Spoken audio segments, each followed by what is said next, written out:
para los que nos conocen, para los que no nos conocen, hay unos cuantos que ya hemos tenido contactos con unos muchos más, o con otros a veces un poco menos. Somos ASG, una consultora que nació en el año 96 acá en la ciudad de Córdoba. Hoy en día contamos con un staff de cerca de 50 asesores, con un promedio de 200 clientes activos. En estos 23 años ya que tenemos de experiencia, oficinas en Buenos Aires y operaciones en Salta, pero cubrimos una amplia gama del país, con clientes en Santiago del Estero, La Rioja, San Juan, Neuquén, Río Negro, Santa Fe. Entonces, estamos bastante dispersados con nuestras actividades en casi todo el país, ¿no? Nos dedicamos fundamentalmente a la implementación de sistemas de gestión, implementación, mantenimiento y mejora de lo que es sistema de gestión, mejoras de proceso, auditorías, ¿sí? Este es uno de nuestros grandes logros, de que hasta ahora, en estos 23 años, ninguno de los clientes con los cuales hemos empezado un proyecto de implementación de un sistema de gestión no llegó a tener la certificación. Entonces, es una de nuestras fortalezas y de nuestros orgullos que podemos contar.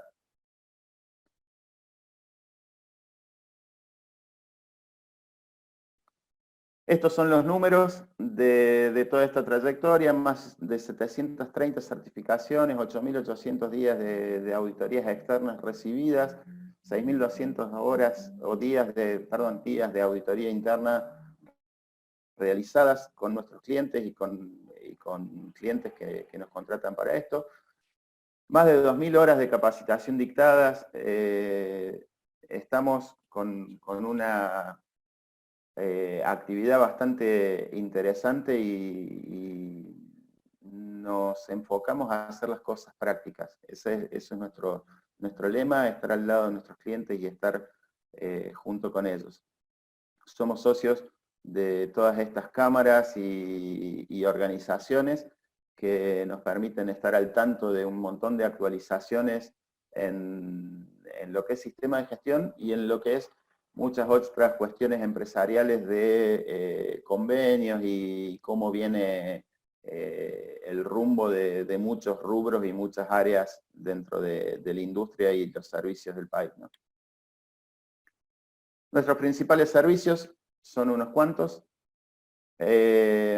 Decíamos todo lo que es implementación de sistemas de gestión, evaluaciones de proveedores, controles de contratistas, etcétera. Los tienen ahí en la plantilla. Les aviso, les debe haber llegado la notificación que estamos grabando la charla. La idea después es subirla a nuestro canal de YouTube, por lo cual les va a llegar el link también, por si hay alguna duda, quieren revivirla y retrabajar y ver algo puntual de la charla, lo van a ver en la grabación en el canal de YouTube. Y bueno, después de esta pequeña presentación nuestra, vamos a arrancar un poco con una introducción a todo esto, ¿sí? Las normas de salud y seguridad en el trabajo, de higiene y seguridad, como hablaban al principio, arrancan allá por el año 96. El BSI fue uno de los promotores, uno de los organismos, es el organismo de normalización británico. Es uno de los promotores de la mayoría de los sistemas de gestión en los que hoy estamos trabajando, desde ISO 9000, desde 14, desde OSHA, y muchos otros han nacido por iniciativa del BSI, que después se han trasladado a las necesidades o se han globalizado a través de ISO. Pero BSI fue es uno de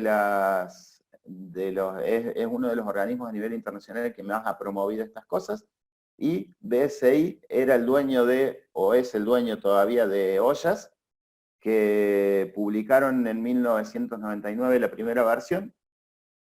a partir de las publicaciones de las directrices de la OIT que se hizo a principios de los años 2000, se empiezan a refinar y pasa a la segunda edición de ollas, pero siempre hubo una disputa grande entre los requisitos que tenía ollas como sistema de gestión y los requisitos de estas directrices de los sistemas de gestión que planteaba la OIT. Esas disputas y esas diferencias grandes que había y que eran difíciles de paliar, hicieron que se dilatara tanto tiempo el que hizo adoptara una norma para seguridad y salud en el trabajo. Por eso recién en el año 2018 es que se publica la ISO 45001, donde se logró finalmente el consenso en muchas cosas, ¿sí?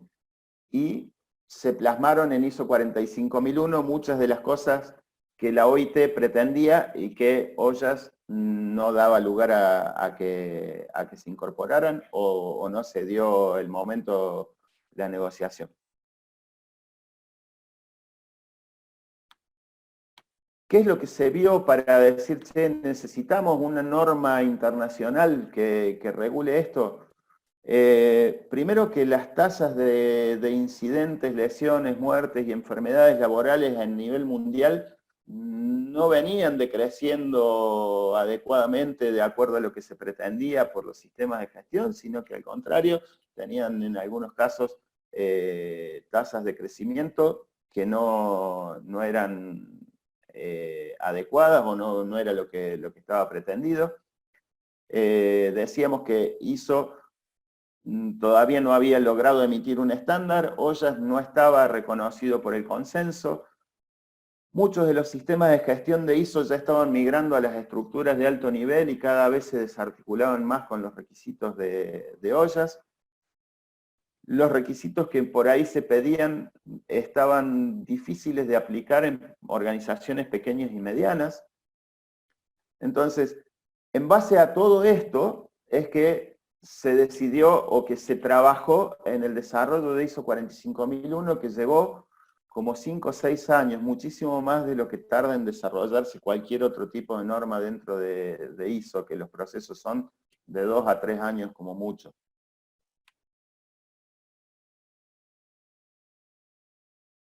Una vez publicada ISO 45001, 12 de marzo de 2018 es la fecha de publicación. Se estableció que esto dentro del Instituto Internacional de Acreditaciones, el Foro Internacional de Acreditaciones, el IAF, se establecen pautas para ver cómo van a hacer esa transición de los certificados. En un principio no se sabía si Ollas iba a convivir o Ollas iba a morir.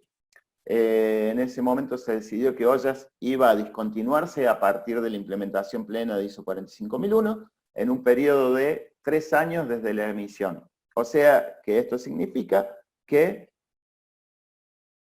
el plazo de vencimiento es el 12 de marzo de 2021. Todos los certificados que hoy ustedes tienen vigentes de Ollas tienen como vencimiento como máximo el 12 de marzo de 2021. Los certificados pueden emitirse después de la acreditación del ente de certificación y una auditoría del sistema de gestión. ¿Qué significa que tienen que ser acreditados?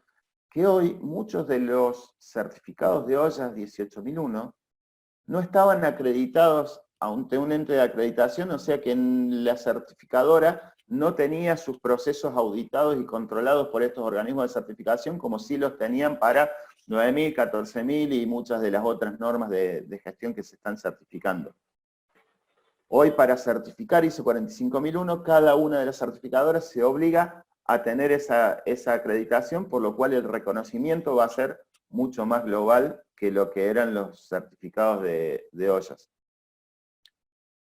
Para la transición, las certificadoras y el IAF han determinado una suma de tiempo adicional para empresas que ya venían certificadas, ya sea que tengan que recertificar o que hagan la migración dentro de una auditoría de mantenimiento, colocar un tiempo de auditoría adicional para evaluar los requisitos nuevos de ISO 45001.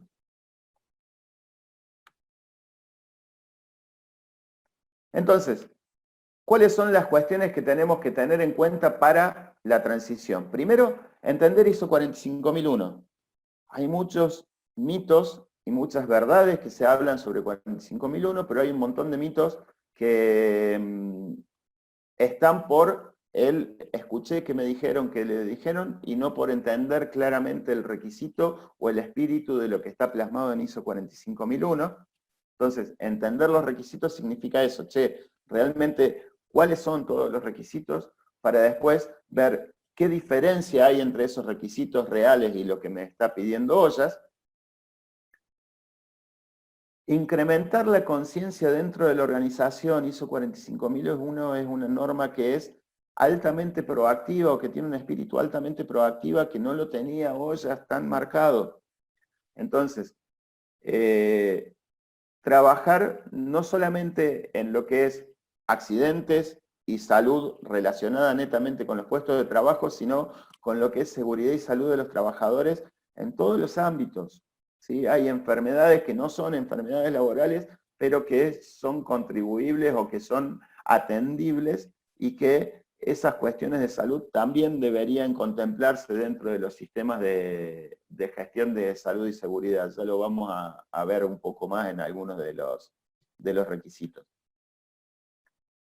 Asegurar el compromiso respecto a la norma. Esta norma tiene un pegue dentro de la dirección de la organización y de los niveles gerenciales de la organización que no lo tenía Ollas. Es una de las grandes diferencias que ya también la vamos a charlar.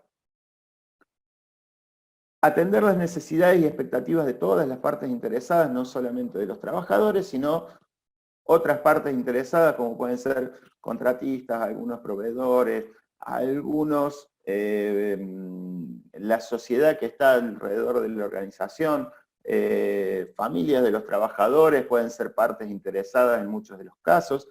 Entonces, son esas necesidades y expectativas las que hay que ampliar y las que hay que trabajar para poder incorporarlas dentro de los requisitos del sistema de gestión.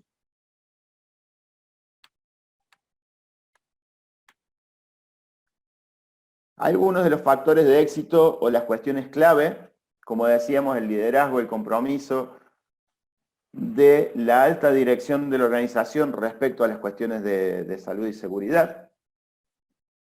Este sistema debe ser liderado y promovido a partir de ese compromiso y liderazgo de la dirección.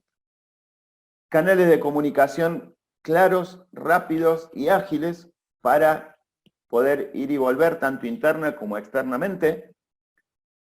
Consulta y participación de los trabajadores. Esto es el tema de mayor discusión. Lo vamos a tratar en el punto que corresponde.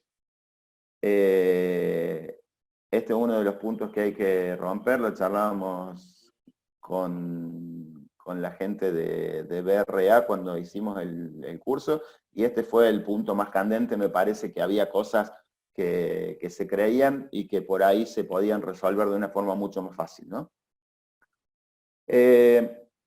Asignación de los recursos necesarios para el mantenimiento del sistema de gestión, para que esa rueda de mejora continua que hoy está requerida, la mejora continua no era parte de los requisitos de Ollas, sí lo es de 45001, entonces esos recursos para que esa rueda funcione tienen que estar asegurados.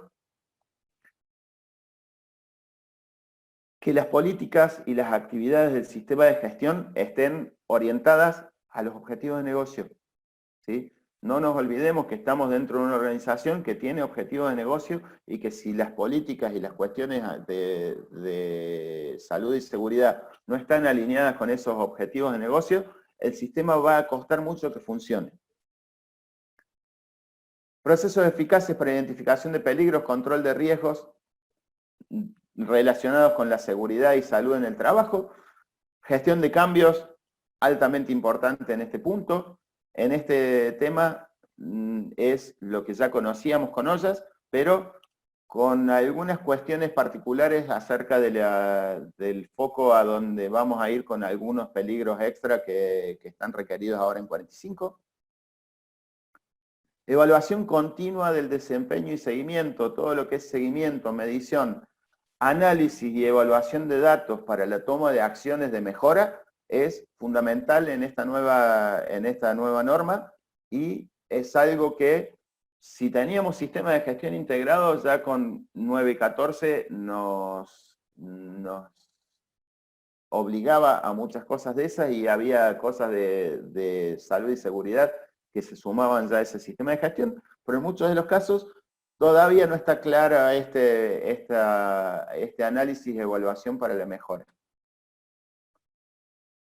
Lo que hablábamos de la integración del sistema de gestión de los procesos de negocios, los objetivos alineados no solo a las políticas, sino a los riesgos y oportunidades que se desprenden del contexto de la organización, que sean relacionados con la parte de salud y seguridad. El cumplimiento de los requisitos legales y otros requisitos es básico de todos los sistemas de gestión. Y esto es para que tengan un paneo general, no vamos a ver punto por punto cada uno de los requisitos por una cuestión de tiempo, pero estos son los requisitos de ISO 45001 puestos dentro de la estructura de alto nivel. Si ustedes lo ven, los requisitos que están en celeste y amarillo y violeta, los que no están en naranja, son requisitos comunes a todos los sistemas de gestión que tienen estructura de alto nivel de ISO, ISO 45, ISO 9001, 14001, la 39001, la 27001, todos los sistemas, ahora la 22000 de alimentos, todos los sistemas de gestión que están dentro de la estructura de alto nivel tienen los requisitos que no sean los requisitos que están en naranja en la presentación, ¿sí? Los requisitos en naranja son los requisitos particulares que ha incorporado ISO 45001 sobre los requisitos de la estructura de alto nivel. O sea que si ya tenemos un sistema de gestión que esté basado en 9, 14 o en otra norma de estructura de alto nivel, es muy posible que muchos de estos requisitos solamente lo que tengamos que hacer es enfocarlo a cuestiones de seguridad y salud, pero el resto de la forma de la estructura está cumplido. Sí va a haber mucha diferencia en los requisitos que están marcados en naranja.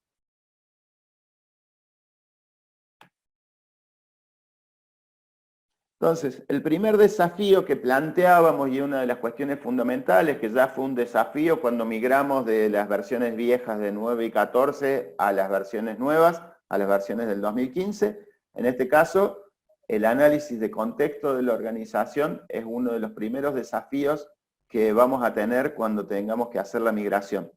A los que, de vuelta, a los que ya tienen sistemas de gestión 9 y 14, esta parte la tenemos encarada y ya tenemos por lo menos las herramientas para identificar las cuestiones de contexto. Muchas de las empresas, ya antes de ISO 45001, al hacer el análisis de contexto, habían surgido cuestiones relacionadas con la seguridad y salud en el trabajo. Esas empresas ya tienen un pasito dado, ¿sí? Este análisis de contexto es decir, che, ¿dónde estamos parados? ¿En qué cancha estamos jugando? ¿Sí? Mirarnos bien desde arriba como organización. ¿Qué cosas de cada una de estas cuestiones internas y externas nos está afectando o nos puede afectar en el desarrollo de nuestros procesos de negocio o de nuestro sistema de gestión dentro del alcance que está definido? Van a haber cuestiones que son comunes con los otros sistemas de gestión y otras cuestiones puntuales que se agregan de contexto para analizar, como la gobernanza y estructura de la organización, relaciones contractuales, horarios de trabajo dentro de las cuestiones internas, nuevos materiales, herramientas, cambios en los procesos operativos, ¿sí? Son todas cuestiones internas que empezamos a concientizar y ver qué son las cosas que nos pueden afectar al cumplimiento de los objetivos del sistema de gestión. De cuestiones externas, nuevas tecnologías, nuevas profesiones, nuevas formas de trabajo que van surgiendo permanentemente. Antes por ahí el trabajo remoto estaba dentro de estas nuevas profesiones o formas de trabajo como contexto externo. Hoy está dentro de la forma de relaciones contractuales, de organización, relaciones con los trabajadores. obligadamente y por presión con todo este contexto de crisis se ha incorporado en muchos casos a ya cuestiones internas de organización que hacen a que haya cosas que ya nos están afectando en nuestro desempeño por tener trabajadores trabajando en manera remota o por no poder tener trabajadores trabajando en manera remota en muchos casos. Ha habido empresas que se han encontrado con este parate, que por ejemplo, la información la tenían todo dentro de un servidor, dentro de la organización, y no tenían ninguna capacidad de acceso remoto a esa información. Entonces, la gente que trabajaba, que implementaba el trabajo remoto, no se podía implementar. Bueno, esas son las cuestiones de organización del trabajo y cosas. Dentro del trabajo remoto es, tengo trabajadores trabajando en sus casas, ¿el ambiente de trabajo que tienen en sus casas es adecuado? ¿Qué cosas me pueden surgir ahí relacionadas con ese ambiente de trabajo que me afecten al desempeño dentro del sistema de gestión? ¿Sí? Esas son las cosas que nos empezamos a preguntar en este análisis de contexto. Vuelvo a repetir, para los que ya venían con otro sistema de gestión de ISO, es incorporar estas cuestiones dentro del mismo análisis con las mismas herramientas que ya venían trabajando con las otras normas. Si solamente había empresas que tenían OSHA certificado o sistemas relacionados con OSHA, esta implementación de las herramientas para análisis de contexto va a ser algo altamente novedoso y lleva un trabajo de acostumbramiento y de gestión, sobre todo con la parte directiva y gerencial, que ya lo viene trabajando, lo tiene en la cabeza el director, lo tiene cada uno de los gerentes, qué cosas del contexto me están dando. Ahora, en este desafío es, pongámoslas arriba de la mesa para que todos las tengamos claras y que podamos ver una planificación del sistema de gestión que esté enfocada en estas cuestiones internas y externas.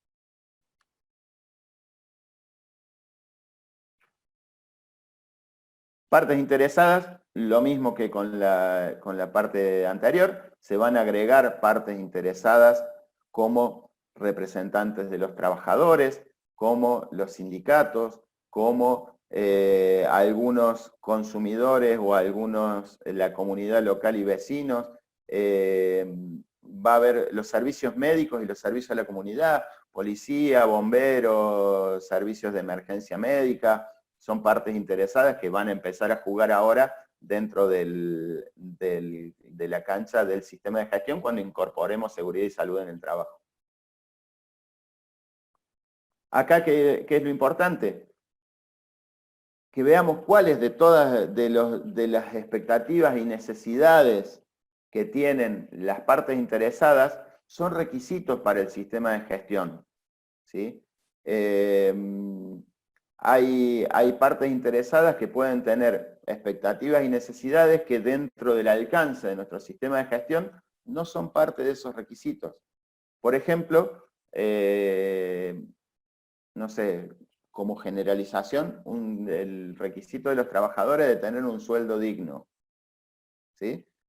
Es una cuestión que hace a la responsabilidad social, es una cuestión que puede hacer a una cuestión impositiva de cumplir con ciertos convenios colectivos de trabajo en cuanto a la parte salarial, pero para un sistema de gestión de seguridad y salud, eso puede no afectar directamente o puede no ser un requisito que podamos abordar dentro de nuestro sistema de gestión de seguridad y salud. Entonces, seamos concretos y claros en identificar cuáles de esas expectativas y necesidades son requisitos reales de nuestro sistema de gestión.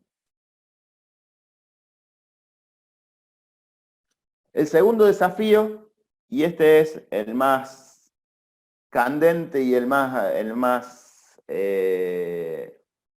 cuestionado en muchos de los puntos, es el de liderazgo y participación de los trabajadores. Liderazgo por un lado y participación de los trabajadores por otro. Entonces, dentro del liderazgo hay una serie de cosas que la alta dirección, teniendo en cuenta que la alta dirección, ¿qué es? Son los niveles de la organización que tienen algún poder de decisión sobre las políticas y sobre los lineamientos del negocio, ¿sí? Entonces, el dueño más los gerentes, la parte de mandos medios. En algunas organizaciones se incluirá más cosas dentro de la dirección, en otras cosas serán simplemente un directorio y un cuerpo gerencial. Dependiendo del tamaño, la forma de organización, la verticalidad u horizontalidad que pueda llegar a tener una organización, la alta dirección puede ser más o menos amplia de acuerdo a lo que pide la norma. Temas que son diferentes, porque hay muchas de las cosas que me van a decir, che, no, pero esto ya estaba dentro de en parte de lo que puede haber pedido OSHA y en parte de lo que nos está pidiendo 9 y 14, la protección de los trabajadores, asegurar la participación y consulta, el tema de integrar el sistema en los procesos de negocio, esto es parte del liderazgo, apoyar a todos los niveles de manejo y los roles para que se demuestre el liderazgo, o sea que la dirección no es bajar líneas, sino que bueno, te voy a dar el apoyo continuo a cada uno de los niveles para que este liderazgo relacionado con la seguridad y salud, en este caso, ¿sí?, sea el adecuado.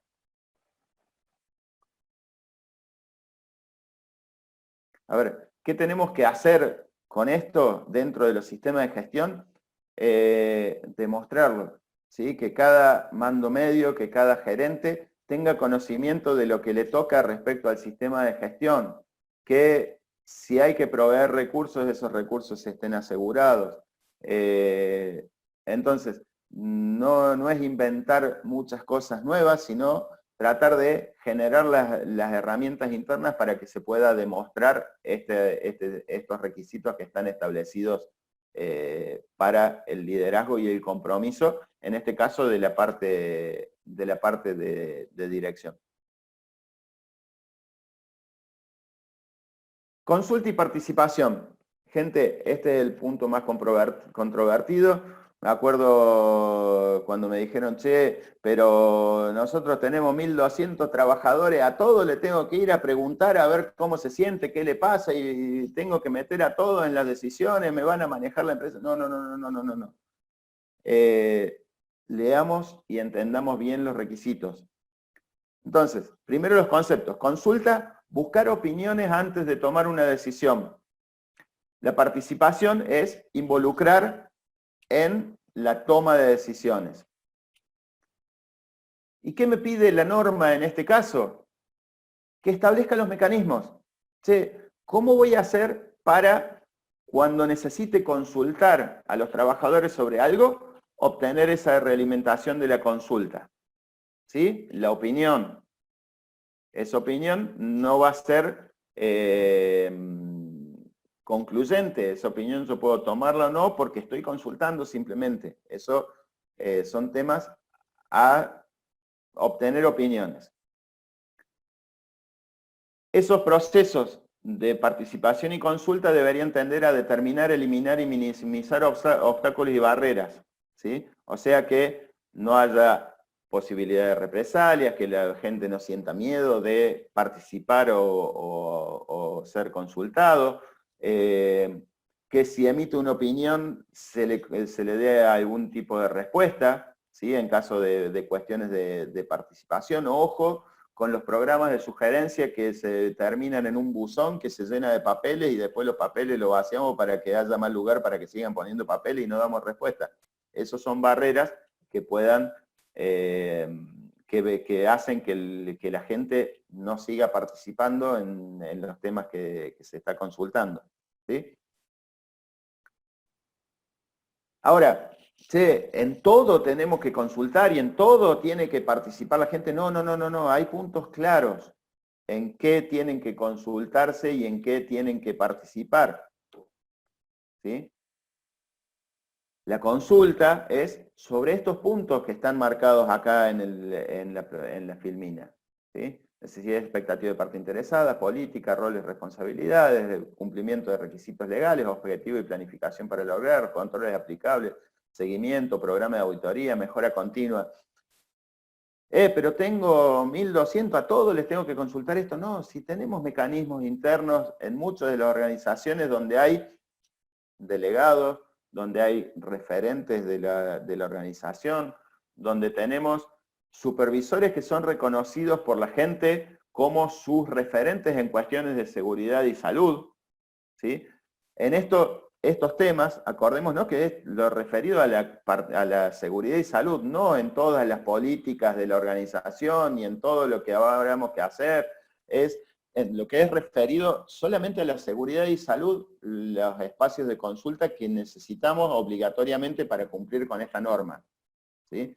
Yo les voy a preguntar a ver cómo quieren que maneje el tratamiento de efluentes o cómo quieren que maneje la relación con los clientes, ¿sí? Porque no son cuestiones que estén relacionadas con la seguridad y salud.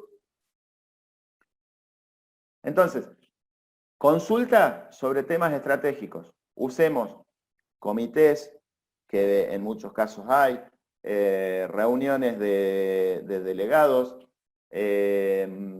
si tenemos buenas relaciones con los delegados y gremio, hay veces que son más conflictivas, hay veces que son menos.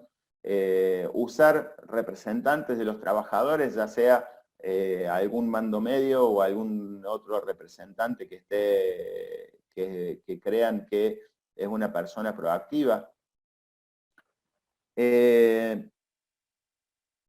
Entonces decíamos, es sobre estas cuestiones estratégicas, las necesidades de consulta que tenemos con los trabajadores.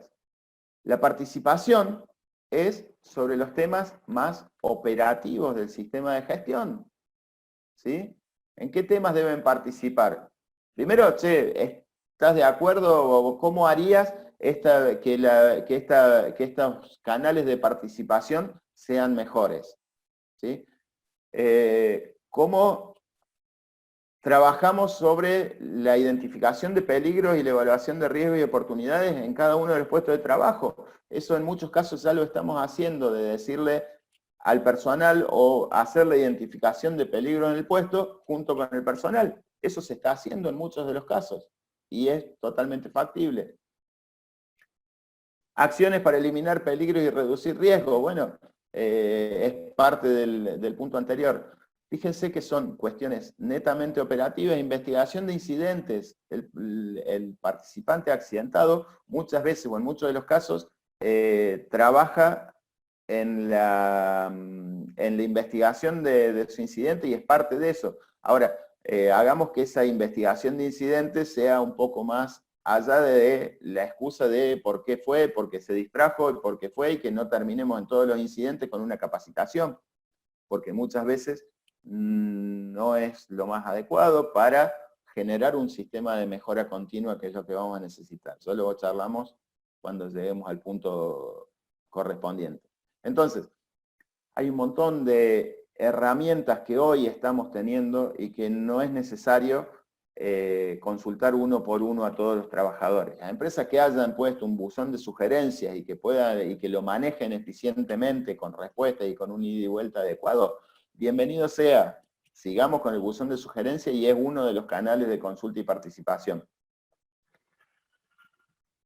Charlas de concientización y de capacitación, ¿sí? Donde les presentamos la política, ¿sí? Por ejemplo, bueno, en esas charlas podemos tener realimentación de consulta a ver si los trabajadores creen que la política está siendo adecuadamente aplicada o si es adecuada para la organización, y dentro de esas charlas en empresas chiquititas es mucho más fácil, en empresas un poco más grandes se complica un poco más, pero tenemos herramientas, capacitaciones, reuniones de concientización, comités, delegados, supervisores, son todos posibles canales de consulta y participación. Lo importante para esto es que esos canales estén realmente establecidos, que nos aseguremos que esos canales están para cada uno de estos puntos que nos está pidiendo la norma, que necesitamos consultar y participar, que de todos podamos tener una evidencia de cómo lo estamos haciendo y a través de quién y cómo es el canal,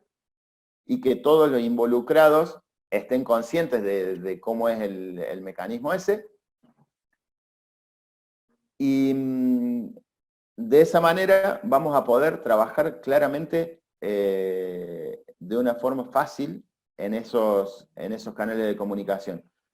Importante, como decíamos al principio, que esos canales de consulta y participación, en realidad dije comunicación recién, es consulta y participación, rompan barreras, que no tengan barreras y que no haya peros de la gente para poder usar esos canales. Por eso es importante la participación en la definición de esos canales, que la gente esté de acuerdo y que sean conscientes de que esos canales son los adecuados.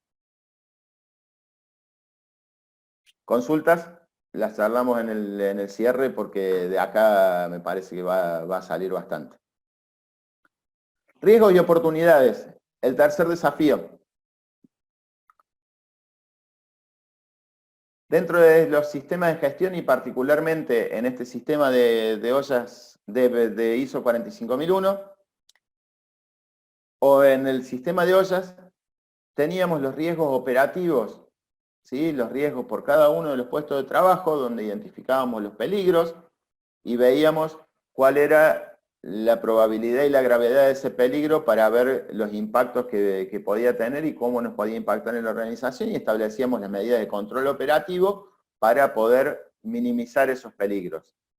Hoy se incorporan los riesgos y oportunidades estratégicos, ¿sí? Entonces, dentro de los peligros operativos, nosotros en ningún momento podíamos contemplar que podía haber un problema del desabastecimiento de barbijos, por poner algo que está en boga hoy, ¿sí? Pero para muchas empresas el barbijo es un elemento de protección personal de toda la vida, ¿sí?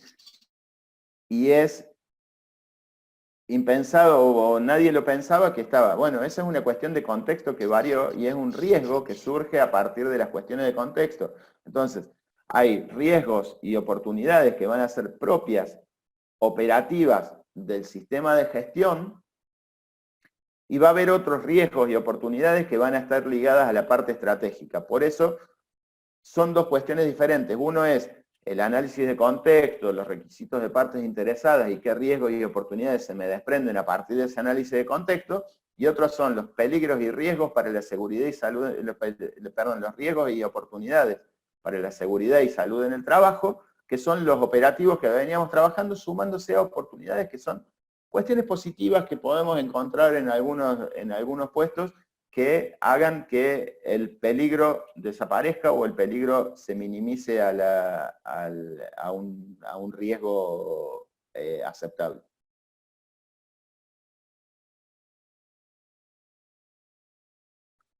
Entonces, acciones para abordar riesgos y oportunidades.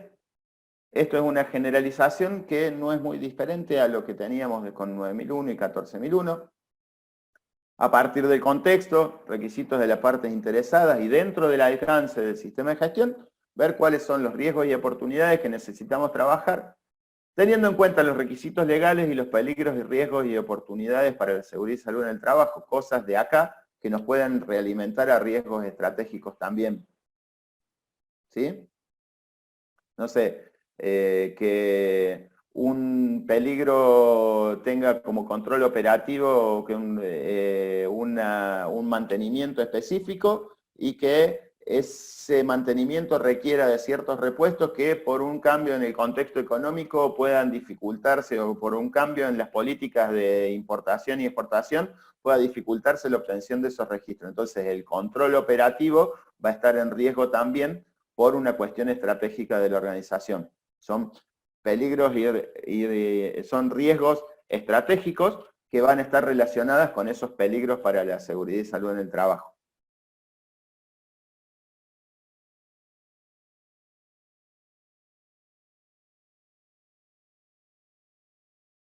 Dentro de la identificación de peligros, una de las novedades que tiene ISO 45001 es que tiene un apartado específico donde me dice cuáles son las fuentes de peligro que yo debería considerar para identificar los peligros en cada una de mis actividades y en cada uno de mis puestos de trabajo.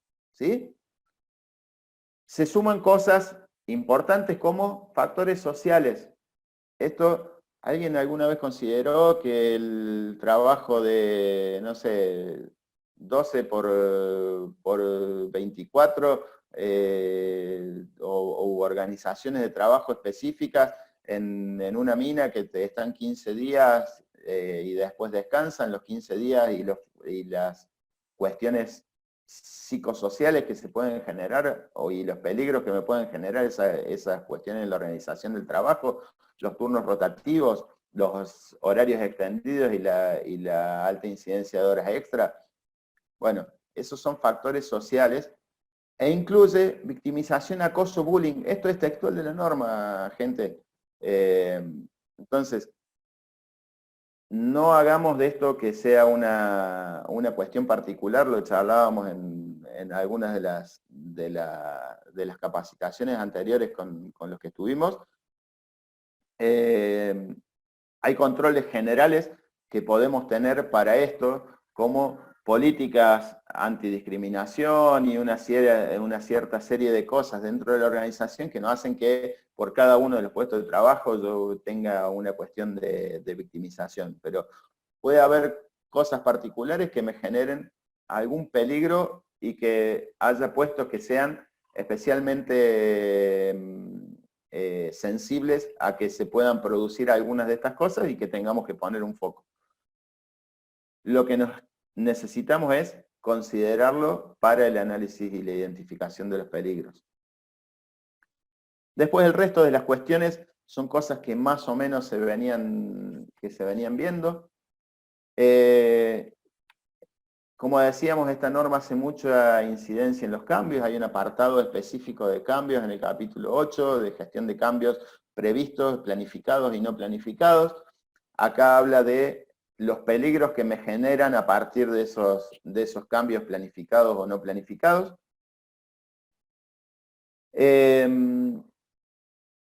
Situaciones que ocurren en las inmediaciones del lugar de trabajo. Una de las cosas que teníamos más claras era los accidentes in itinere, pero puede haber cuestiones de riesgo o peligros que surjan a partir de cuestiones externas a nosotros, no sé, la existencia de una actividad altamente peligrosa en las proximidades que puede generar algún impacto en la salud de los trabajadores o, no sé, cosas de ruido exterior que me pueda afectar a algún puesto de trabajo en específico. Son cuestiones que se pueden considerar. Entonces, sí tener claro y léanlo bien y consideren los puntos que está hablando, porque hay un apartado donde hay un listado y es un listado bastante largo de cuestiones que tendríamos que tener en cuenta o que tenemos que tener en cuenta para la identificación de peligro y asegurémonos que las tuvimos en cuenta. No es necesario que tengamos un peligro por cada una de estas cuestiones, porque podemos no tenerlo, puede no haberlo.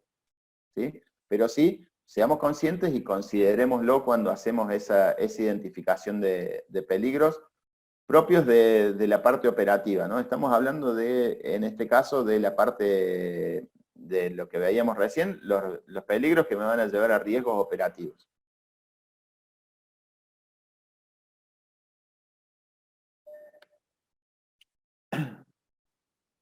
Una de las cuestiones particulares que tiene 45001 respecto incluso a las otras normas de ISO, a la 9 y la 14, con respecto a los riesgos y oportunidades operacionales, en 14 los aspectos de impactos los evaluamos y generamos aspectos significativos. Los peligros y los riesgos y oportunidades para la seguridad y salud en el trabajo, con ollas, los veníamos evaluando y viendo. Ahora, los riesgos y oportunidades del sistema de gestión, tanto en 9 como en 14, no requiere que se haga una evaluación de esos riesgos, ¿sí? De esos riesgos y oportunidades. 45001 sí me pide que esos riesgos y oportunidades para mejorar el sistema de gestión de la salud y seguridad en el trabajo estén evaluados, establecidos, implementados, procesos mantenidos y evaluados. ¿Sí? Entonces, necesitamos también tener pautas de evaluación. Sí, hay muchos que, por más que no me pida que se evalúen, ya con 9 y 14 estamos evaluando riesgos relacionados con el contexto, pero no era un requisito de la norma. En este caso ya es un requisito de la norma y del sistema de gestión y es una cosa que tenemos que tener en cuenta.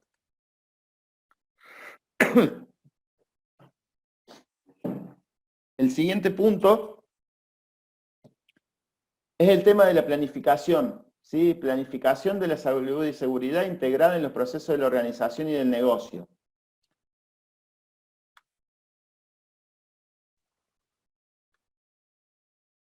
Este es el requisito que nos pide de planificación de acciones, ¿sí? Fíjense que no es solamente los riesgos y oportunidades para la salud y seguridad que nos pedía Boya de planificar los controles operativos, sino que acá me pide que planifique los riesgos y oportunidades del sistema de gestión, los requisitos legales y la preparación y de respuesta ante emergencia. ¿Qué es esto? Acá tenemos que identificar cuáles son las cuestiones que después vamos a responder y a hacer los planes de contingencia en el requisito de preparación y respuesta. Acá identificamos estas cuestiones y planificamos cómo los vamos a ver.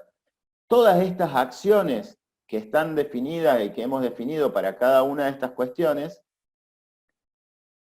se deben integrar en las acciones de los procesos del sistema de gestión, ¿sí? La integración de las acciones dentro de los procesos y la gestión por procesos es algo que en la seguridad y salud en el trabajo no estamos acostumbrados y que vamos a tener que empezar a acostumbrarnos y a pensar.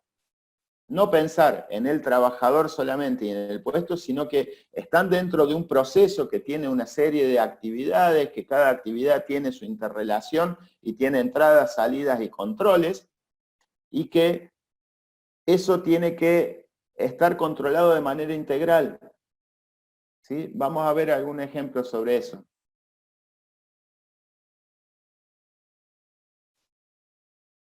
El otro punto que nos requiere una planificación es la planificación para el cumplimiento de los objetivos, igual que como teníamos 9 y 14, decir, che, yo quiero llegar, bajar 5 kilos en los próximos 6 meses, ¿sí? Bueno, querés bajar 5 kilos en los próximos 6 meses, ¿qué vas a hacer para lograrlo? ¿Cómo vas a alcanzar bajar esos 5 kilos? ¿Sí? ¿Vas a dejar de comer? ¿Vas a hacer alguna dieta? ¿Vas a consultar a un nutricionista? ¿Sí? ¿Vas a cambiar tus hábitos de alguna manera? Bueno, ese es el qué hacer, recursos, plazo y responsable para el cumplimiento de los objetivos. ¿Sí? Y acá lo importante es cómo se integran esas acciones en los procesos de negocio. Va a haber muchos procesos que van a estar ligados claramente a promoverme el cumplimiento de los objetivos. Bueno, que en esos procesos la gente que opera esos procesos sea consciente y que sepa qué acciones están referidas a ellos para poder cumplir con los objetivos que están puestos en el negocio. Estas acciones se integran de la misma manera que veíamos las anteriores, incorporándola en la gestión del proceso que corresponda. Ahora vamos a ver ejemplos de integración de esos controles y cómo los podemos trabajar.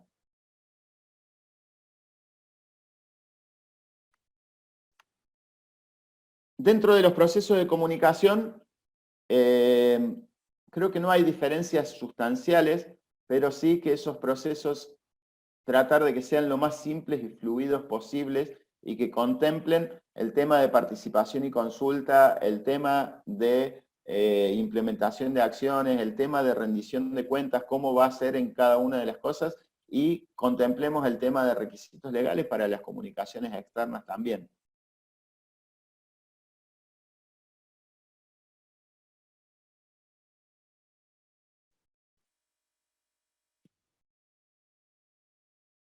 La implementación de las acciones, dijimos en el punto anterior que teníamos que planificar acciones para riesgos y oportunidades para la seguridad y salud, riesgos y oportunidades para el sistema de gestión, para cumplimiento de requisitos legales, para preparar y responder ante emergencias y para cumplir los objetivos. Bueno, en este punto que es el de control operacional, es donde vamos a ver cómo implementamos cada una de esas acciones planificadas, cómo las llevamos adelante y cómo las metemos en cada uno de los procesos operativos.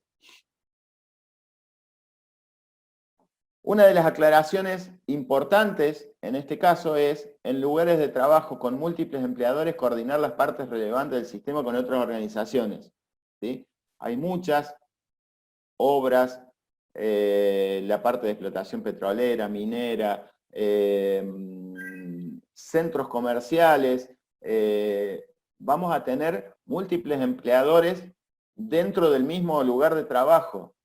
¿Sí? Ejemplo, una empresa de limpieza que limpia en un centro comercial. No solamente tengo que tener en cuenta las cuestiones mías, sino que tengo que coordinar con las otras partes interesadas dentro del lugar de trabajo, cómo vamos a llevar y cómo vamos a asegurar esas acciones para que a mis empleados no les afecten. ¿Sí? Esa es una cosa a tener en cuenta. Tampoco con esto nos vayamos a generar altos registros y cosas así. Bueno, no. Canales de comunicación, ¿cómo lo hicimos? ¿Con quién hablamos? ¿Realmente lo tuvimos en cuenta? ¿Nos están afectando? ¿Cuáles son cuál es el riesgo que está relacionado con esa interacción con otras empresas? ¿Sí? No, estamos en un campamento petrolero y todos estamos certificados con ISO 45001. Bueno, los riesgos van a ser bajos, y lo que tenemos que tratar es de comunicarnos para que las acciones que puedan llegar a ser comunes las tengamos medianamente coordinadas nada más.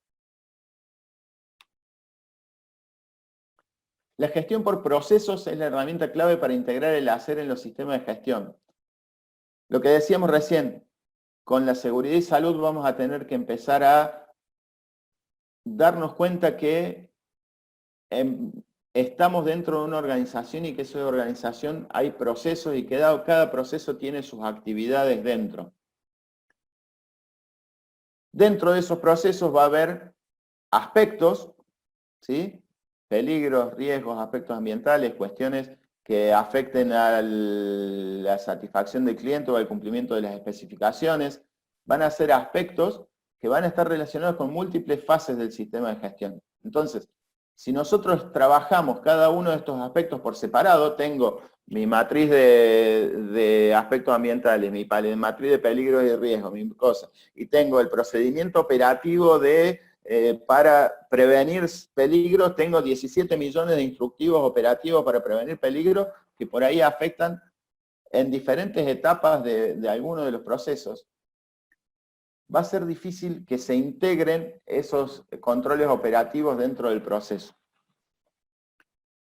Si lo vemos desde el punto de vista de la gestión del proceso, en muchos casos tenemos procedimientos generales o procedimientos operativos del proceso propiamente dicho de cómo operarlo. ¿Sí? Entonces, ¿por qué no incorporar dentro de esos procedimientos operativos las cuestiones que estén relacionadas con la calidad y la seguridad y el ambiente? ¿Sí? Una instrucción operativa, cómo lo tienen que hacer, cuáles son cuál es el riesgo, cuáles son las cuestiones que tiene que tener en cuenta por el tema de calidad, cuáles son las cosas que tiene que tener en cuenta por el tema ambiente y cuáles son las cosas que tiene que tener en cuenta para la seguridad y salud. ¿Sí? Otra forma de mostrarlo. ¿Sí? Entonces, empecemos a ser creativos. Acá está mostrado como una instrucción escrita. ¿Sí? Usemos fotos, usemos videos, usemos herramientas que nos permitan que el operario que tenga que gestionar un proceso tenga todo en el mismo lugar. ¿Sí? Si no, me llegan instrucciones y me llegan bajadas de diferentes lados y se marean y se olvidan. ¿Sí? O el día a día los lleva a confiarse. Entonces, esta integración a través de la gestión de procesos no es un requisito tan específico. Sí habla de identificar los procesos que están relacionados con el sistema de gestión en el punto 4.4. Habla de integrar las acciones dentro de los procesos de la organización, tanto en la planificación como en la implementación implementación de control operacional, pero esta forma de ver como proceso nos va a permitir también tener una alineación más clara, ¿sí? Porque si yo analizo por proceso los aspectos que están relacionados con el cumplimiento de especificaciones y satisfacción al cliente, las cuestiones que están relacionadas o cómo puede ese proceso impactar con el medio ambiente y las cuestiones que tengo enfocadas sobre la seguridad y salud y lo pongo todo junto a los controles operativos, va a ser una forma más fácil de verla. ¿Sí? Y esto ya es una recomendación más que un requisito. La jerarquía de controles que conocemos desde hace muchos años en el tema de seguridad y salud, hoy es un requisito de la norma. Entonces, tengamos en cuenta esto, no hace falta que tengamos para cada uno de los peligros,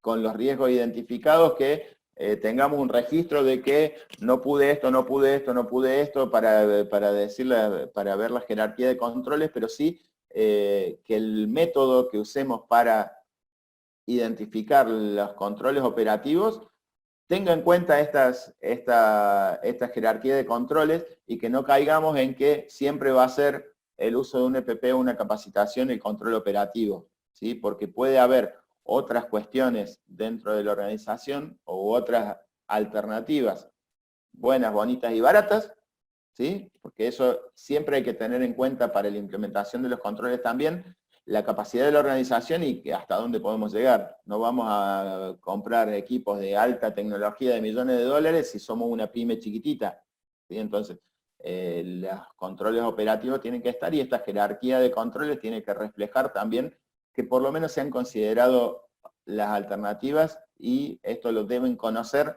las personas que hacen esa evaluación y la planificación de las acciones. Como les decía hace un rato, la gestión del cambio, y ya estoy viendo que estamos en hora, pero falta poquito.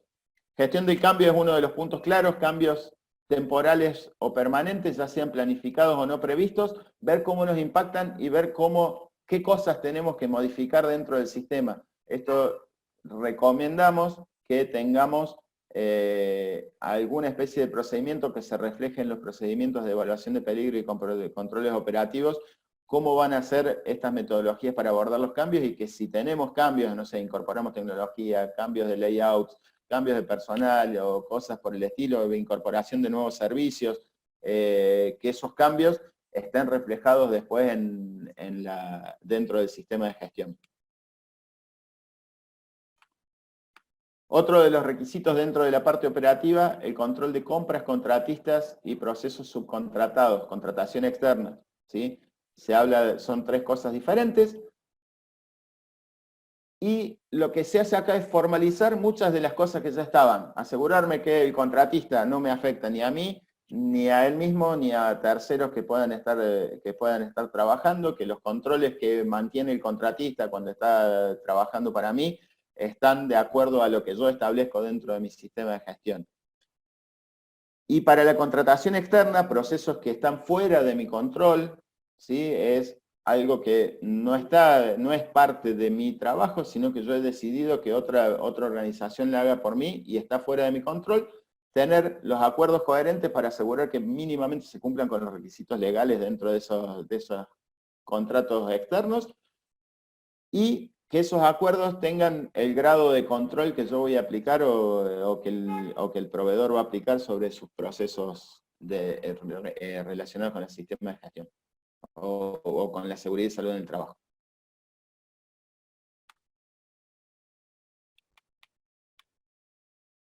Este es uno de los puntos que es también significativo con esto, no porque no tengamos indicadores dentro de los sistemas de gestión actuales, ¿sí?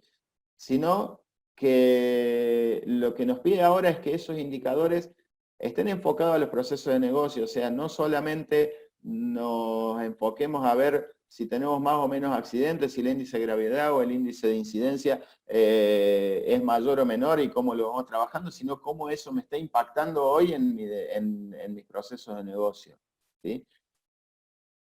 Cada organización lo llevará de su manera, de la manera más adecuada, y es una oportunidad para todos los profesionales de salud y seguridad de empezar a demostrar a la dirección de la organización, que como decíamos al principio, tiene que estar comprometida y consciente de todas estas cuestiones, que cuánto vale el trabajo dentro del sistema de gestión.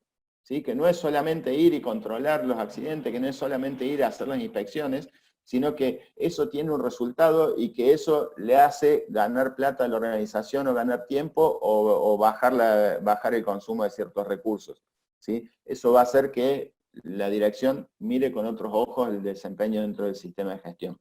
Entonces, no solamente el seguimiento y medición, sino analizar, evaluar los datos. ¿Para qué? Para que esos datos que obtenemos a partir de los indicadores, a partir de los registros, a partir de las inspecciones, tengan algún significado y se nos conviertan en una información. ¿Esa información para qué? Para que después podamos generar y evaluar qué acciones tenemos que tomar para poder mejorar y realimentar los procesos y realimentar la planificación para que el sistema del ciclo de mejora continua. Otro de los conceptos que están ahí es, el indicador es una representación medible de alguna condición del proceso, y el desempeño es el resultado medible, o sea, es la información que me va a dar ese indicador sobre cómo está trabajando y cuánto estamos logrando sobre ese proceso.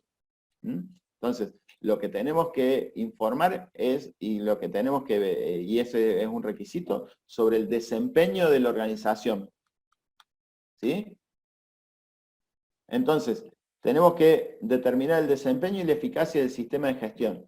Seamos capaces de analizar y evaluar correctamente los datos, transformar los datos en información, para que eso nos sirva para la mejora continua. ¿Sí?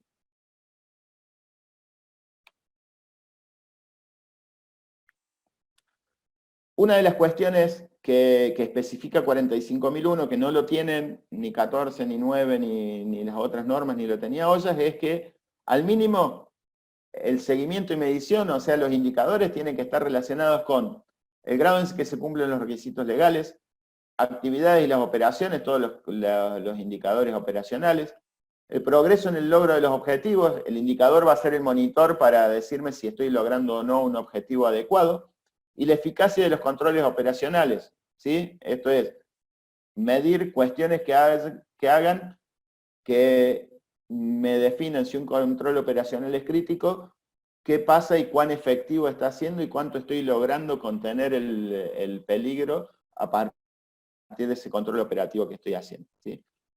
Respecto a esto, no creo que sea necesario ir a armar grandes tableros, más de los que puedan llegar a tener, pero sí pensar si realmente los indicadores que estoy manejando me están dando idea del desempeño y la eficacia que estoy teniendo, y que si con esos indicadores estoy pudiendo demostrar que el sistema está de acuerdo a lo que yo estaba planificado y cumpliendo con los objetivos. Y el último punto que tenemos para la presentación, y el último desafío, y un punto completamente nuevo para el sistema de gestión de salud y seguridad, que ya lo venimos viendo, es el de mejora continua. ¿Sí? Determinar las oportunidades de mejora para implementar las acciones necesarias para lograr los resultados previstos. Dentro de estos puntos de mejora continua, lo que veíamos recién, análisis y evaluación de indicadores que me lleven a información que me permita generar acciones y poder demostrar que esos indicadores van creciendo o van disminuyendo de acuerdo a lo que son las metas, que cada día o que cada periodo me voy poniendo objetivos que son un poco más desafiantes y que los voy cumpliendo de acuerdo a la asignación de recursos y con la planificación de acciones que veíamos al principio.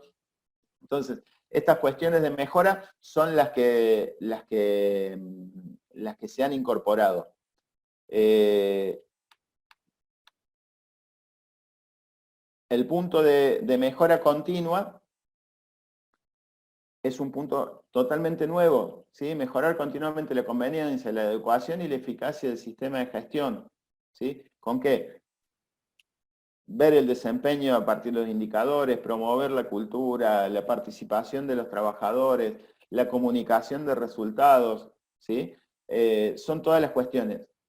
Cosa importante, mantener y conservar información documentada. Esto no lo pide ISO 9001 todavía. ¿Sí? ISO 9001, que es la norma de mejora continua por excelencia, no me pide que conserve información documentada como evidencia de la mejora continua.